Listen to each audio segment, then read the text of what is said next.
99% लोग यहाँ पे गिव अप कर देते हैं और वही उनकी सबसे बड़ी गलती होती है। हर एक की जिंदगी में एक ऐसा वक्त आता है जब सवाल सिंपल होता है पर जवाब मुश्किल। पन्ना पलटना है या किताब बंद करनी है।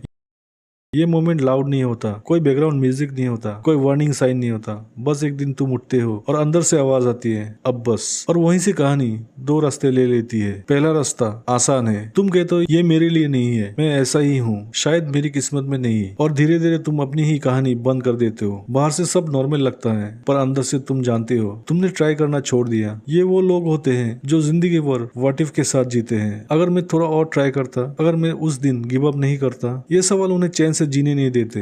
और दूसरा रास्ता मुश्किल है, बहुत मुश्किल। यहाँ तुम टूटते हो, कंफ्यूज होते हो, लोग समझाते हैं, रिजल्ट लेट आते हैं, कभी कभी बिल्कुल नहीं आते। लेकिन यहाँ एक चीज होती है, तुम बदलते हो, तुम्हारा वर्जन अपग्रेड होता है। तुम सीखते हो प्रेशर हैंडल करना, रिजेक्शन डाइजेस्ट करना और सबसे इम्पोर्टेंट खुद पर भरोसा रखना।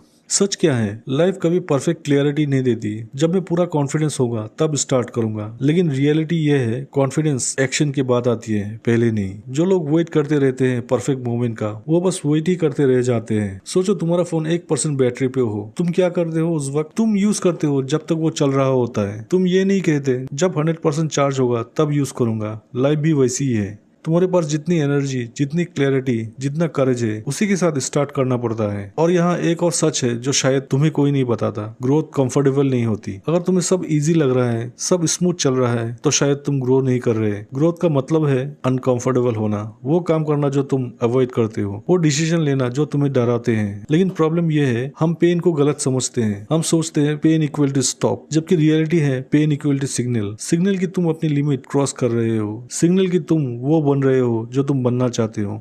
एक छोटी सी स्टोरी समझो। दो लोग एक ही सिचुएशन में, दोनों फेल हो गए। पहला बंदा कहता है मैं लूजर हूँ और वो रुक जाता है। और दूसरा बंदा कहता है मुझे और सीखना है और वो वापस ट्राई करता है। सेम सिचुएशन पर दो अलग डिसीजंस और कुछ टाइम बाद दो अलग जिंदगियां। डिफरेंस टैलेंट का नहीं होता, डिफरेंस डिसीजन का होता है। और वो डिसीजन कोई बड़ा ड्रामेटिक मोमेंट नहीं होता, वो छोटे छोटे मोमेंट्स में होता है। सुबह अलार्म बजता है और तुम उठते हो या स्नूज करते हो। काम मुश्किल लगता है और तुम शुरू करते हो या डिले करते हो। तुम डिस्ट्रैक्ट होते हो या फोकस चूज करते हो। हर छोटे डिसीजन तुम्हारी कहानी लिख रहा होता है। अब एक ऑनेस्ट सवाल, तुम कितनी बार गिव अप कर चुके हो सिर्फ इसलिए क्योंकि तुम्हें इंस्टेंट रिजल्ट नहीं मिला? कितनी बार तुमने अपने आप को कन्विंस किया ये मेरे लिए नहीं है? और कितनी बार तुमने एक्चुअली लास्ट तक ट्राई किया? ज्यादा लोग फेल इसलिए नहीं होते क्योंकि वो कैपेबल नहीं होते, वो फेल होते हैं क्योंकि वो बीच में ही रुक जाते हैं। वो किताब बंद कर देते हैं जब स्टोरी इंटरेस्टिंग होने वाली होती है। और तुम्हें पता है सबसे डेंजरस क्या है? जब तुम ऑफिशियली गिव अप नहीं करते पर अंदर से ट्राई करना छोड़ देते हो। तुम काम करते हो पर एफर्ट नहीं देते, तुम प्रेजेंट होते हो पर एंगेज नहीं होते। ये सबसे साइलेंट फेलियर है। इसलिए जब वो मोमेंट आए जब तुम्हें लगे कि बस